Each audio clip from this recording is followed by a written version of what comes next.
This is how to cook pad thai.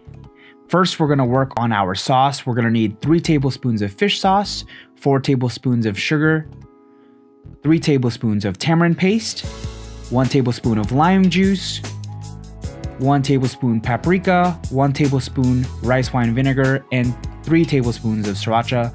Whisk that all up and set aside. Next, we're going to need bean sprouts, fried tofu, red onions, eggs, green onions, 6 cloves of garlic, cleaned shrimp, and lime.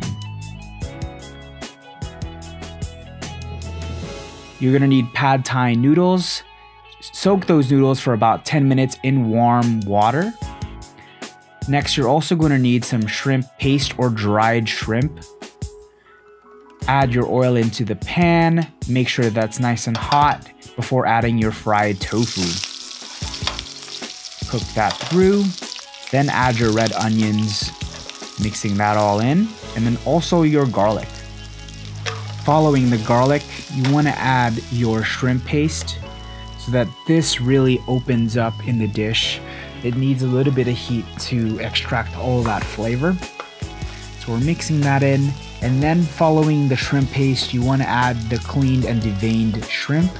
This shrimp will cook throughout the cooking process, so we're not worried about undercooking this because shrimp cooks very quickly. We want to season with a few pinches of salt and move all of that to the one side of the pan, and then the other side of the pan we're going to fry our egg. So crack 2 eggs on top of the oil and just really cook that through.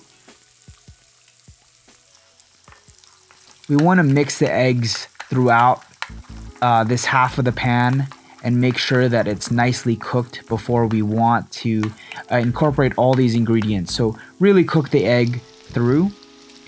And now adding the soaked noodles on top of the other half of the pan, and then pour in your sauce that we made earlier. Now mixing all the ingredients together.